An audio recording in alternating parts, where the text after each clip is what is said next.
Alrighty, I think we are up and running. Remember that you have like 20 seconds delay. Indeed.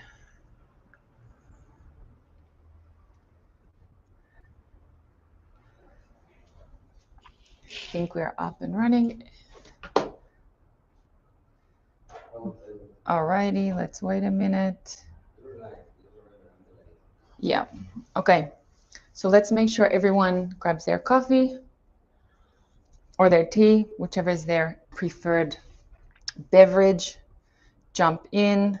Okay, I've just got a message on LinkedIn that we are live. So it looks like we are live. So let us begin. Okay, 1 second. I'm getting some noise from the side. Give me 1 sec. Alrighty, okay, I think we're good to go. So, welcome everybody, welcome to this morning. I'm so happy to be here with you. Please make sure that this is not necessarily just a one-way street. So if there's anything that you would like to share with me, any questions that you have, you go ahead and then share them in the chat, and then they come up to me so I can also follow along and also watch them as well. Okay, so I wanted to talk a little bit about my life on or as a business manager visa. And the reason I titled it that, even though it like grammatically kind of sounds a little weird, is because often if you read like especially the media, you talk about like these faceless visa people that are doing, you know, terrible things and are trying to trick the Japanese system. And I was like, that's not true for many, many people. So instead of, you know, talking about these faceless visa holders, let's put a face. Let's put a face to a visa, and I can talk to you a little bit about what my life is like. And so let's start there. I'm also very excited as well, and you know, one of the reasons why I also want to do this is because there's a lot changing. There's a lot changing in the world, particularly when it comes to the business manager visa. So I just wanted to share a little bit about what my life is like, and who knows, maybe even the Tokyo immigration LinkedIn account. They don't have one. We'll follow this. So let's chat. Let's chat a little bit about like what, how, who, what, when, where, like what on earth is this business manager thing? So for me, it was very, very clear that when in 2017-ish, when we first brought human-centered design over to Japan, it was very, very clear that when we were going to set up a company, that I certainly was going to set up a company. And for me, getting employed was never really an option. Nick, just setting up a GK now. Oh, that's great. How have the renewals been? 大変だよ, Nick, you already know. So let's chat. So I knew, let's kind of even begin there, Nick. I think that's a great point where to start. So how did we kind of set up? So I decided to go for the GK model for our business. I would say that everyone has to sit down with someone and work with them what, you know, what works best for them. I remember even just like kind of 5, maybe a little bit longer, like 7-ish years ago, it was like, if you don't have a KK being in Kabushiki Gaisha, you're like not serious, right? And if you're a GK, then, you know, that's kind of like a Godo Gaisha, that's not so serious. But people like Apple totally changed that because they're Godo Gaisha, right? They're Godo Gaisha. So the idea of like a big successful business only has to be a KK, I think has changed over time as well. So renewals have, so my renewal for this particular one, so I'm on my first renewal, so I had 1-year visa. I handed my renewal in around February, and I think I got my approval back in April. So really very much that kind of like 8-week time frame is very much what we're looking at. Nice thing about GK is that you don't need to move the money until you actually get to Japan. That is great news. That is exactly right. So as Nick just mentioned in the chat, you don't actually have to do the whole like 5 million yen transfer, or I don't know what it's going to be now. Keep an eye out. Could be 30. We will see. Until you get to Japan. That is correct.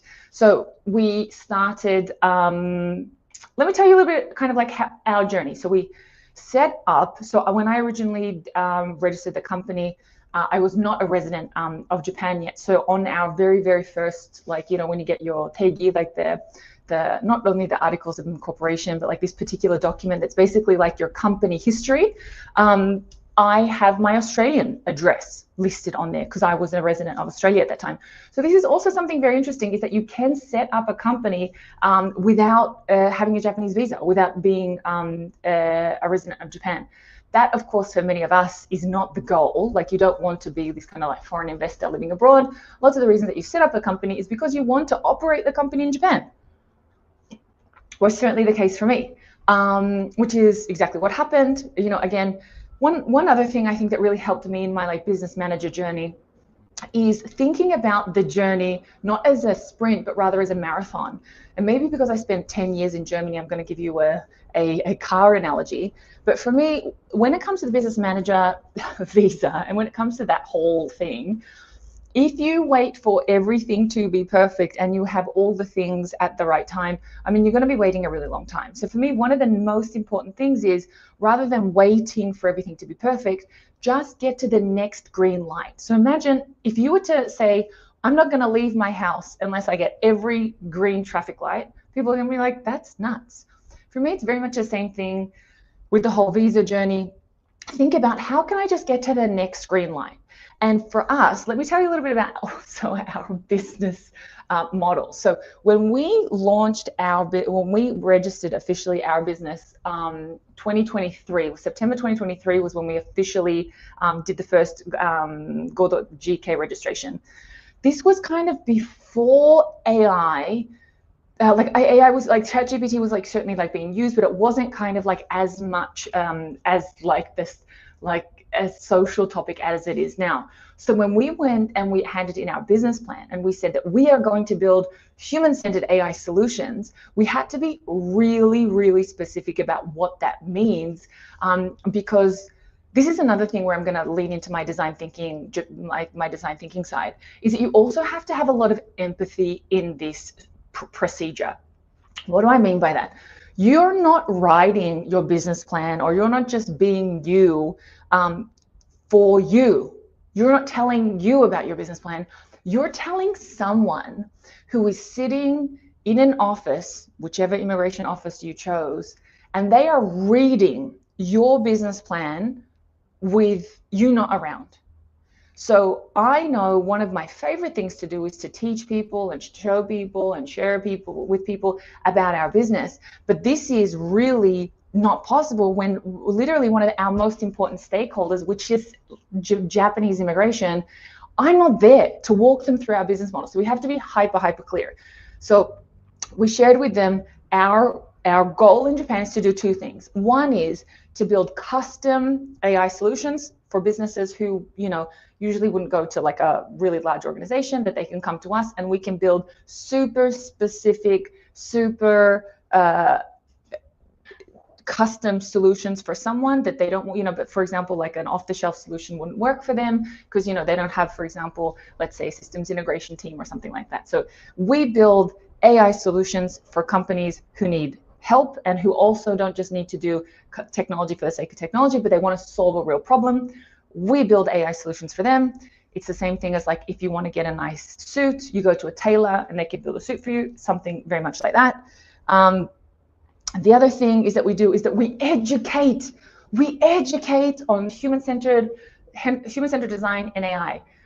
What does that mean? So that is about making, instead of thinking about starting with, when we're building AI and we start like with AI, we think about the problem. Who's the person? Who are we trying to solve? What's our business objective? What are we trying to do? And then we highlight that, and after that, that's when we come in, for example, with our AI solution. So I had to tell someone who most likely doesn't know about AI, most likely doesn't know about design thinking, most likely doesn't know anything about me. I had to sell them. I had to sell them on this. So when you're writing your business plan, when you're coordinating with also whether you're doing the process yourself or whether you are doing the process with a legal support, you've really got to look at this as not like just a transactional conversation. You have to think about this as like, this is your most important stakeholder at this time, which is if you don't get this visa, your dreams for Japan and transforming the country and bringing your value to the country are donezo. So do not just think about, okay, I'm just hand in this document, just get it done, and then be done with it. This documentation is a dialogue between you and this kind of like, as we said, faceless immigration, as Nick just kind of mentioned again in the chat. But yeah, it's really tricky. So, however, this is the other thing. This is just my personal opinion. Now, this is not legal advice, by the way. So no one take this as legal advice. This is simply, that's why I said this is like my life as, you know, a business manager visa. This is by no means any kind of legal advice. It's just my journey, my story. Another thing that we need to look at is that I am not new to the visa world. So I've had visas in Japan before. Also lived in Germany for 10 years. So I had lots of experience at the immigration, the Ausländerbehörde in Germany. So I know the Japanese immigration system. I know the German immigration system. So in terms of like what it means to be an immigrant, nothing is lost on me. The one thing I have to say is every time am scared out of my mind. I'm so worried, like I can't sleep. If I have to go to immigration, I can't sleep the night before. I am like, you know, sweating bullets the entire time. It is something that never gets easy for me. However, this shouldn't be the case, because immigration, it's in their interest that they find you. You are someone of value. You are someone bringing something new to Japan. It's in their interest you come.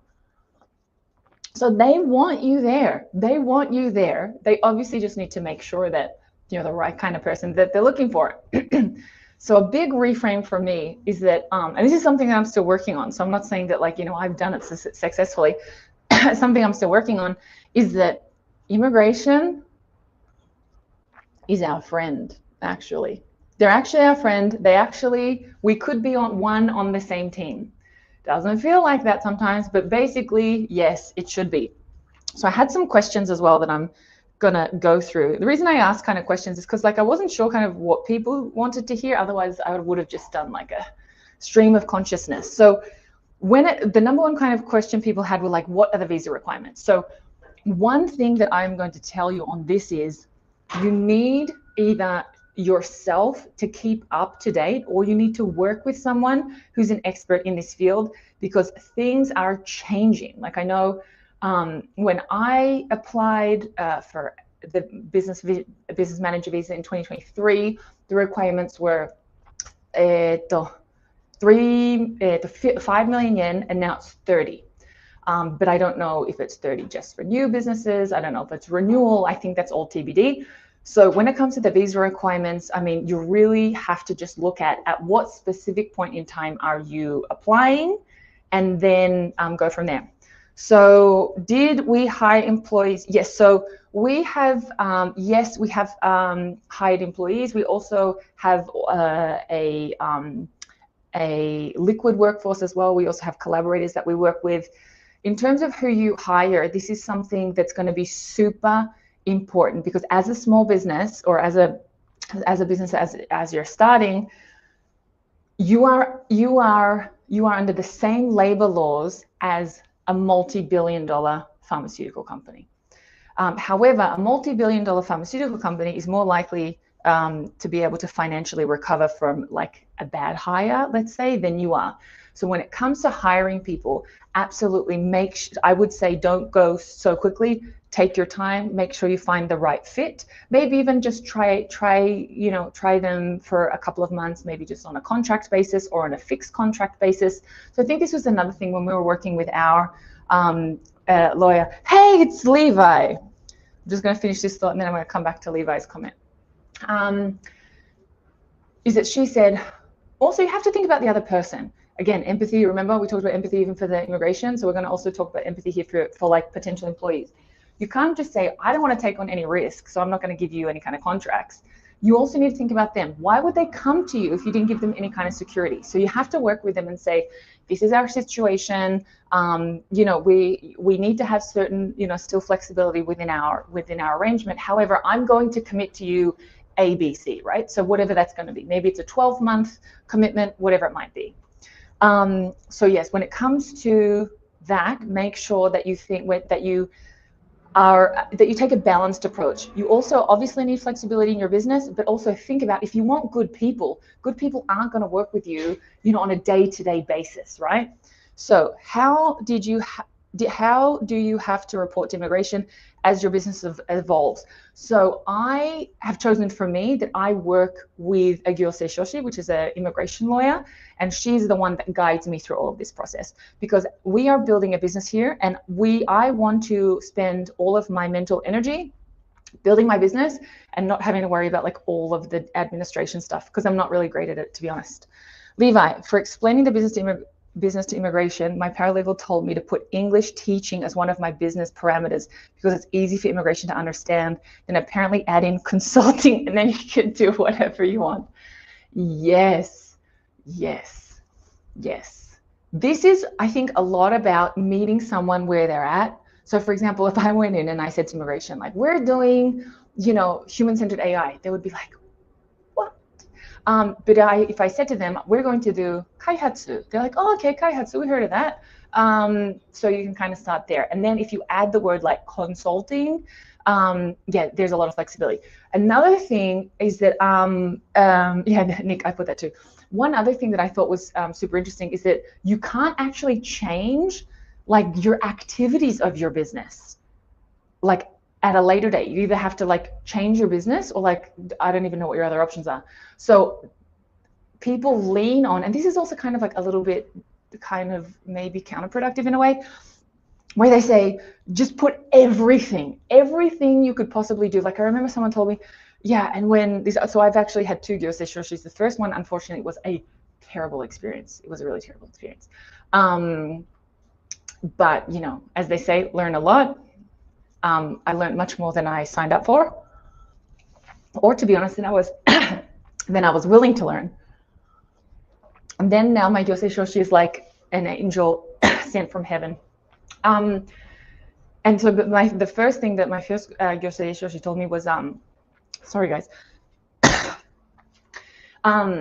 was, yeah, add as many things as you can. They even said like add food, import, export, because maybe you even want to like import, export Tim Tams. And I was like, what? I don't want to be importing Tim Tams. Like, what are you talking about? But yes, anyway, that is kind of best practice. Yeah, so get it broad, yeah, keep it broad or you get locked in. So, but again, no one really, so apart from like official documentation, no one ever kind of like really looks at these lists. You often need it if you need to like, depending on like the size of the company, sometimes they ask it for like, they're just doing their company due diligence and you hand it in. But but this particular document is not like, used in your day-to-day business. Like when you're meeting customers or whatever, they're not looking at like, oh, hey, can you send that over? So just get in the door. My advice is get in the door, but I mean, you also got to like, it's still got to be on brand for you. So another question that I have had is like, what are the biggest challenges that you face on a big scale and small scale?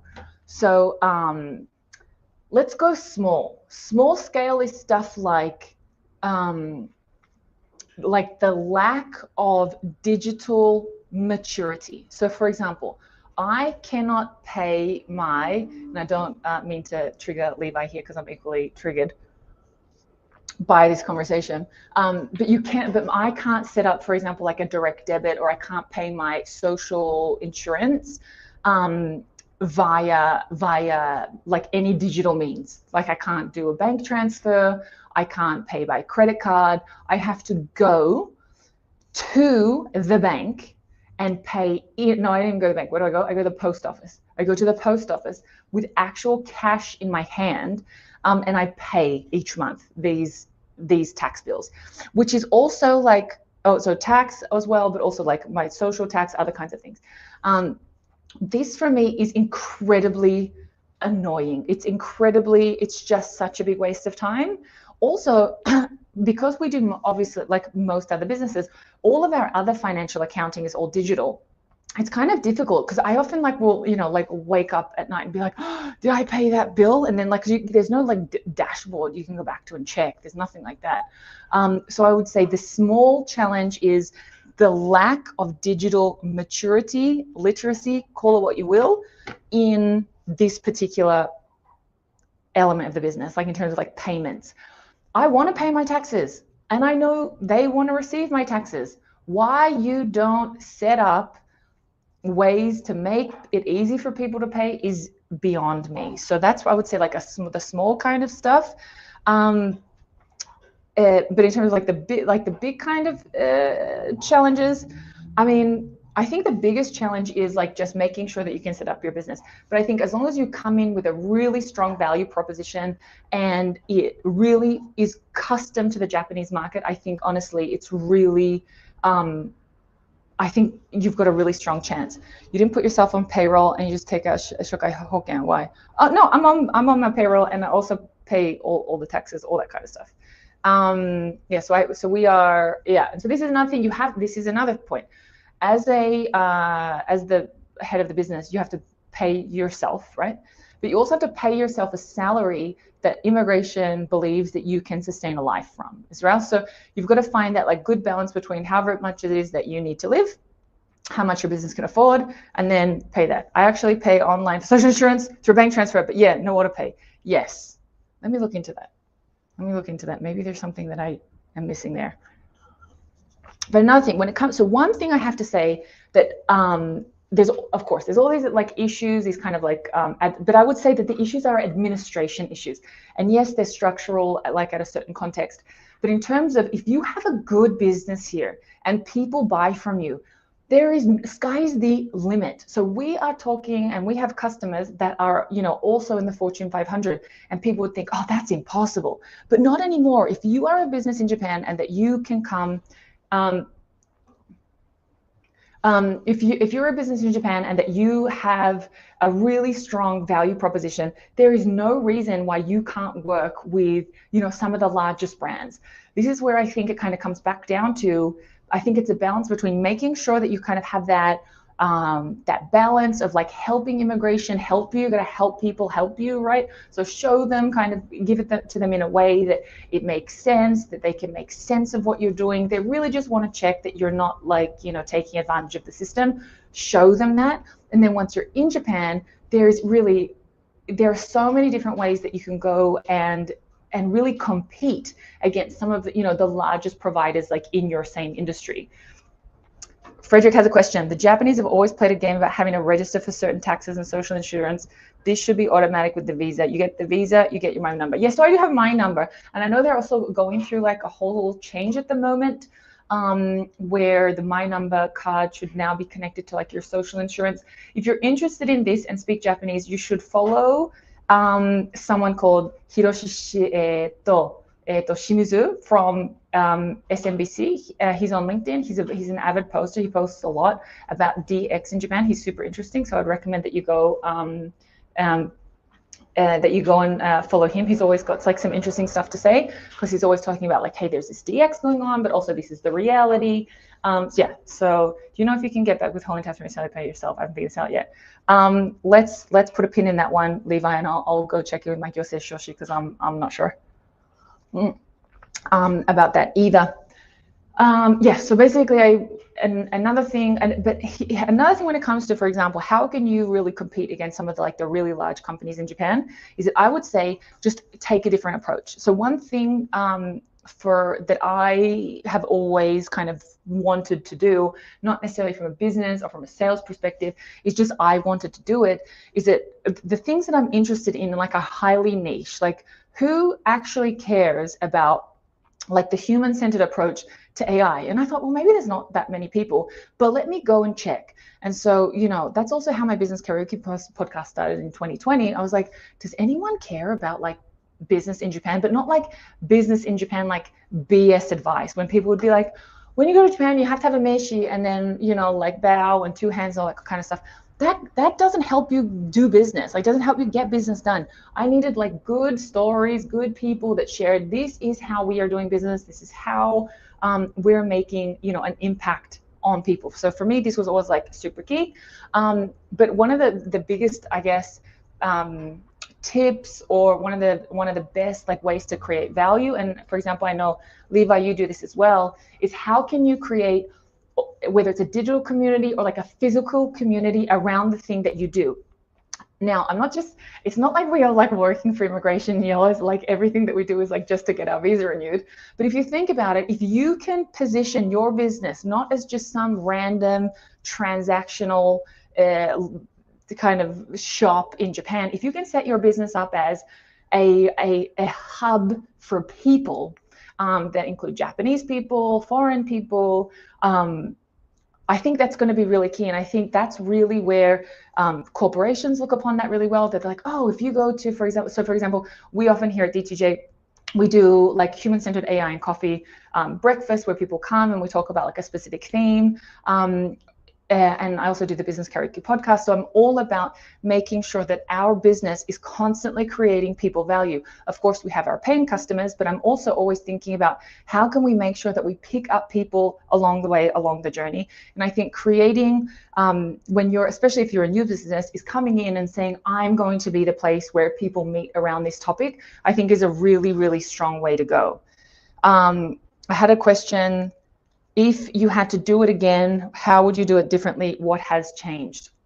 So, I mean, of course, without like the very cliche, I wouldn't do anything differently because, then I wouldn't have learned the lessons I learned, like apart from that, right? I think the only thing that I would have done differently is I would have been much more choosy in who's the person that I'm going to work with. So for example, like when it comes to your gyosei shoshi, this is not your employee, but this person knows, next to my husband, the most about me as a person, my financial situation, my background, my everything. She knows everything. So you cannot just work with a random person on this. You have to, like, whoever's that gyosei shoshi person for you, make sure it's someone that you feel that you can really work with. And also share with them, what's your end goal, like for the whole thing? What's your end goal? Is your end goal that you want to get PR? Is your end goal that you want to, do something else? Do you want to stay in Japan long term? Work with them on your long-term goal and then work backwards, right? So it's the same thing in business. Where do I want my customers to go? How can I get them there? And then they can help you. And if you're doing it yourself, I mean, good luck also for you. March 15 next year, I think. Yeah. Thanks, Frederick, for your comments there. What else? So I also had a few questions around being a foreign woman in Japan. So also, people I don't think would ever say to your face, I'm not going to work with you because you're a foreign woman. But I have never had anyone say to me, for example, no, we don't, we want to speak to someone else or anything like that. That has never happened. And I think this is a really good sign because it shows also, but I do speak Japanese. So I think that's, I think if you don't speak Japanese, I think that would be a more of a detractor than, for example, you're a woman or something like that.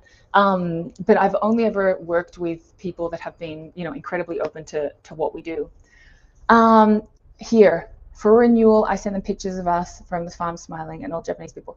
So yes, that's a good point. For our renewal, because we have grown since 2023, Design Thinking Japan, we've grown in size, and so we moved offices. So we moved from like a smaller office in Yutenji to now we are in Daikanyama, where we have a full-on workshop space. So behind these computers, like tables for workshops and our DTJ green plant screen as well.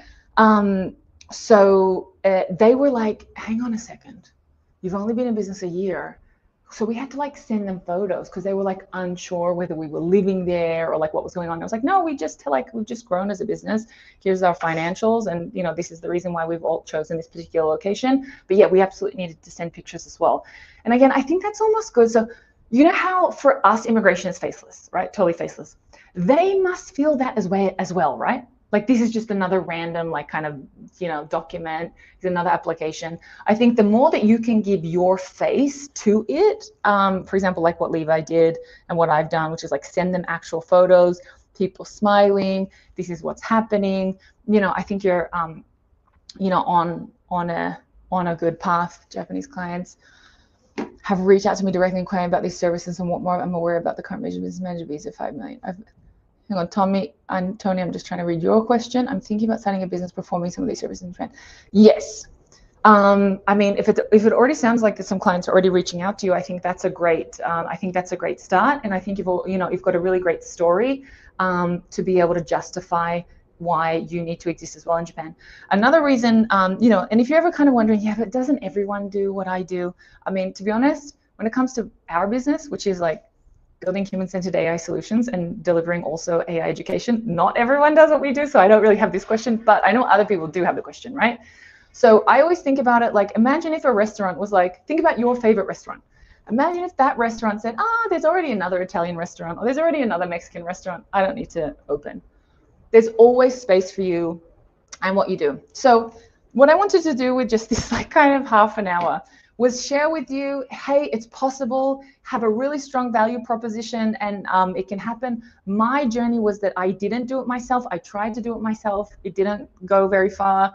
I worked with someone, that didn't work out, and then finally I have found someone who's really, really great. If you're looking for a Yosei Shoshi to help you, reach out, even though I think I don't know if she's taking new clients, but I will ask her. And I found someone that's really, really great to work with. But at the end of the day, once you get the visa, it's all up to you about how to build your business. So everyone, I'm going to jump into my Japanese link now. So if you've got questions, you can actually join on the Japanese link. And I think maybe we can do this again. If you had a good time, let's do this again. Alrighty, team. We'll catch you soon. Thank you.